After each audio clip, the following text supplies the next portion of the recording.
আসসালামু আলাইকুম এভরিওয়ান, কি অবস্থা সবার? আশা করি সবাই খুব ভালো আছেন। না, সিলেটে প্রচুর পরিমাণ দক্ষিণ আফ্রিকার প্রবাসী আছে, যারা সিলেট থেকে দক্ষিণ আফ্রিকায় গিয়েছে অতীতে। বিশেষ করে কিম্বারলি, কেপটাউন সহ বেশ কিছু এলাকায় কিন্তু প্রচুর পরিমাণে বাংলাদেশি সিলেটের এই অঞ্চলের প্রবাসীরা রয়েছে। অসাধারণ একটা জায়গা সিলেট। আর এই সিলেটের উন্নয়নের জন্য যেটা আপনাদের করতে হবে, যারা সিলেট প্রবাসী আছেন, অবশ্যই আপনাদেরকে বাংলাদেশে টাকা পাঠাতে হবে।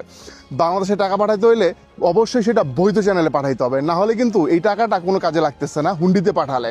তাই যেটা করতে হবে, আপনারা রাফি ক্রিয়েশনসের মাধ্যমে বাংলাদেশে যখন যাওয়া আসা করবেন, ঠিক তখন কিন্তু আপনারা চাইলে রাফি ক্রিয়েশনসের মাধ্যমে এয়ার টিকিট কিনতে পারেন।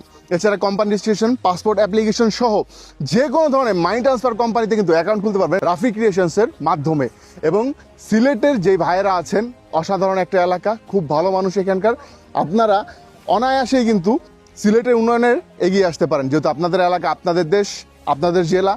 তাই আপনারা সিলেটের উন্নয়নে এগিয়ে আসার জন্য মানি ট্রান্সফার হুন্ডিতে না, বৈধ লিগ্যাল ওয়েতে করবেন। এবং সেটা করার জন্য যেটা করতে হবে, আপনাকে রাফি ক্রিয়েশনসের মাধ্যমে একটি অ্যাকাউন্ট খুলে নিতে পারবেন খুব সহজেই। কোনো এক্সট্রা চার্জ লাগতেছে না, কোনো টাকা লাগতেছে না, ফ্রিতে অ্যাকাউন্ট খুলে নিতে পারতেছেন। মাত্র 15 মিনিট হাইয়েস্ট এর মধ্যে আপনি অ্যাকাউন্ট খুলে নিতে পারবেন। তাই এক্ষুনি দেরি না করে air ticket, company registration, passport application কিংবা যে কোনো মানি ট্রান্সফার কোম্পানিতে অ্যাকাউন্ট খোলা, যে কোনো প্রয়োজনে যোগাযোগ করতে পারেন রাফি ক্রিয়েশনসের সাথে। এবং তাদের ফিজিক্যাল অফিস রয়েছে, যেটি হচ্ছে কিম্বারলিতে। আমি জানি কিম্বারলিতে, কেপটাউনে প্রচুর পরিমাণে সিলেটি ভাই ব্রাদার রয়েছেন, তারা চাইলে চেক আউট করে আসতে পারেন। এছাড়াও আপনারা এয়ার টিকিটের জন্য রাহি ট্রাভেলস, রাফি ক্রিয়েশনস একই সেম। সো এখানে আপনারা যোগাযোগ করতে পারেন। উপরে ডিসক্রিপশনে নাম্বার দেওয়া আছে, যোগাযোগ করুন এবং সিলেটের উন্নয়নে এগিয়ে আসুন।